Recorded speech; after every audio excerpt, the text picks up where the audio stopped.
শুভ সকাল বন্ধুরা, কেমন আছো তোমরা সকলে? আশা করি সকলেই অনেকটা ভালো আছো।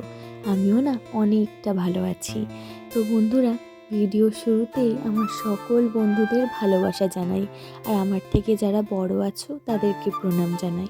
তো তোমাদের সাথে আজকে সকালটা শুরু করে দিলাম। তো দেখো বন্ধুরা, সকালবেলা ঘুম থেকে উঠে কিন্তু সমস্ত কাজবাজ করতে শুরু করে দিয়েছি। ঘুম থেকে ওঠার পরেই সোনামাকে ছাতু খাইয়ে একদম জামা প্যান্ট পরিয়ে রেডি সেডি করে পাঠিয়ে দিয়েছি তার বাবার সাথে ঘুরতে। কারণ সে যতক্ষণ বাড়িতে থাকবে আমাকে কোনো কাজই ঘুরতে দেবে না। আমার কোলে ওঠার জন্য, আমার আদর খাওয়ার জন্য বায়না করবে।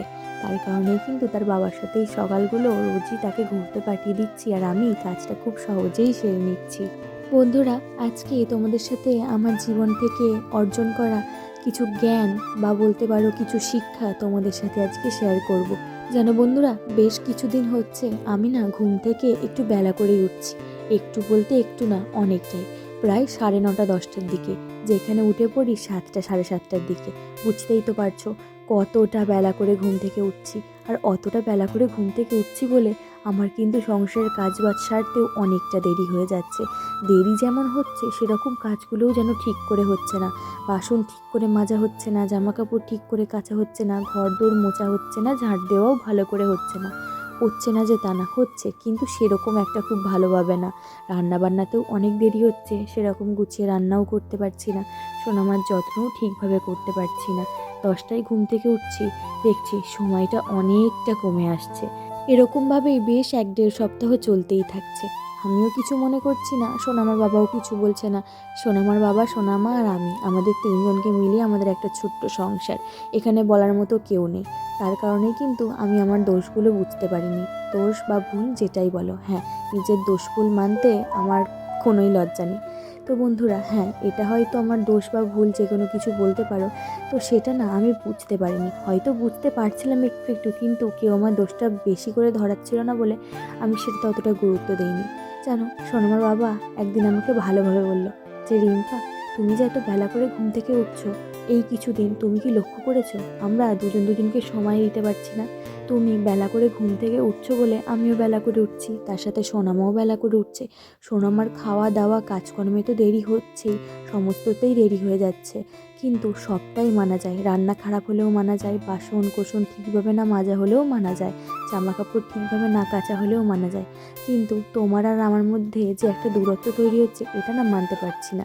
এবার তোমরা যদি বলো এতে দূরত্বের কি, আচ্ছা, তোমাদের এখানে একটা কথা বলি। সোনামার বাবা না 2 বছর ধরে বিদেশে আছে কাজের সূত্রে। আমাদের বিয়ের পর আমরা মাত্র 4টি মাস একসাথে ছিলাম, তার মধ্যেই সোনামা আমার পেটে আসে। তারপরে সোনামার বাবা 4 মাস পর আমাদের দুজনকে ছেড়ে চলে যায় সেই দূর প্রবাসে। সেখানে তার 2 বছর কাটে। সোনামাও জন্ম নেয়, তারপরে সোনামাও আস্তে আস্তে বড় হতে থাকে। তার বাবাকে সে কখনোই দেখেনি। এইবার দেখলো যখন তার 1.5 বছর বয়স, তখন। তো এরকম করে করে না সোনামার বাবাকে ছেড়েই সোনামার আমার বেশিরভাগ জীবনটাই এখন কাটছে। সোনামা তো জানতোই না যে বাবা কিরকম হয়, শুধু ফোনে দেখতো, কথা বলতো, হয়তো জানতো যে একটা মানুষ আমাকে ভালোবাসে, ফোনের ওপার থেকে আমাকে আদর করে। কিন্তু সে আদেও জানতো না হয়তো যে সেটা তার বাবা। সে তার বাবাকে কাছে পাওয়ার পর থেকেই বুঝেছে বাবার ভালোবাসা কী। সোনামার কথা তো জানি না যে সে কী মনে করে, কিন্তু আমি তো অধীর আগ্রহে বসেছিলাম এই দিনগুলোর জন্য, যে সোনামার বাবা কবে সেই দূর বিদেশ থেকে ফিরবে, বাড়িতে আসবে, একসাথে খাবো, একসাথে ঘুরবো, বসবো, কত না গল্প করব, কত আনন্দ করব, একসাথে মিলে সোনামার সাথে অনেকটা দিন কাটাবো, অনেকটা সময় কাটাবো। এরকম কত স্বপ্ন মনে, কত আশা ছিল, কত প্ল্যান করেছিলাম। একটা ঘন্টাও আমরা বৃথা যেতে দেব না। সমস্ত এত স্মৃতি করব, যেই স্মৃতিগুলোকে নিয়ে হয়তো তুমি কাজের সূত্রে আবার বিদেশে গেলে সেই স্মৃতিগুলোকে নিয়েই আমরা আরও 2-2.5টে বছর কাটিয়ে দিতে পারি। সেরকমই ভাবনা চিন্তা ছিল। বিদেশ থেকে আসার পর সোনামার বাবা সেরকমই কাটছিল, কিন্তু হঠাৎ করেই যে আমার কী হয়ে গেল, এমন ল্যাদ খেতে শুরু করলাম, সেই ল্যাদ খাওয়া শুরু করতে তো আমার এরকম ঘুম থেকে উঠতে বেলা হয়ে গেল।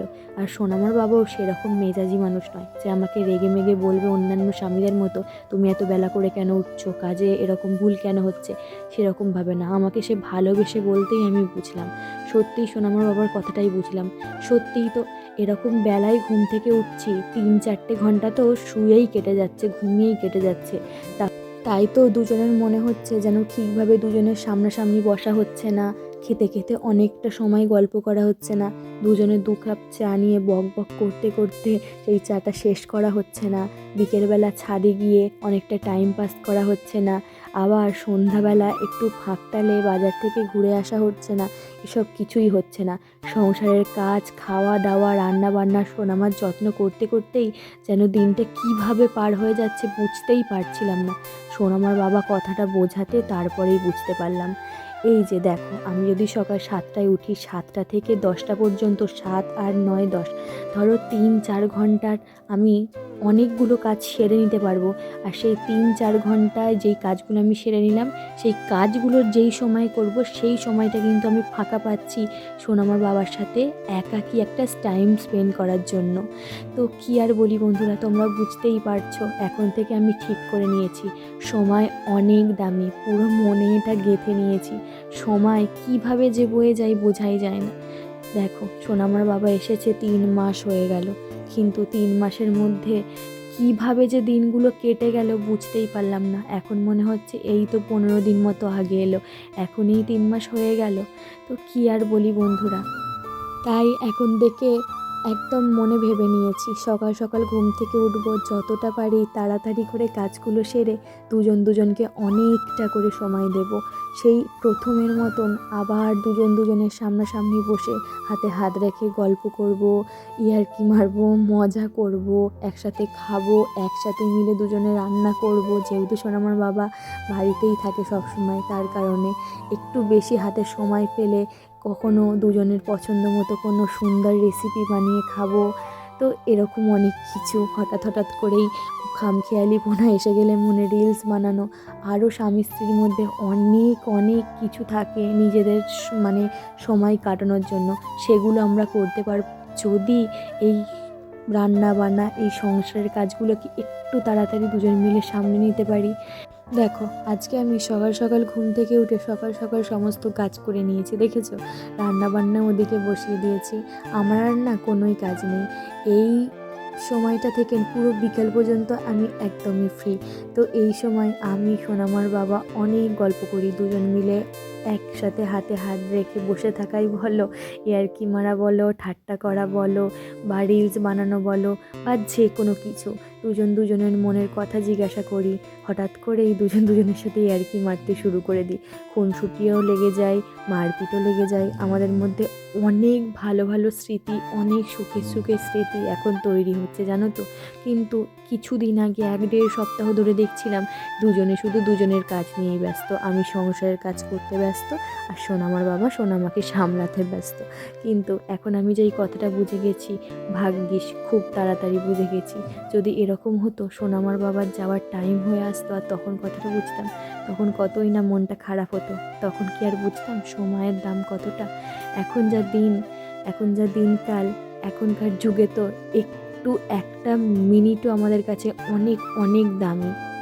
তো বন্ধুরা, আমাদের না ছোট্ট একটা সুখের সংসার।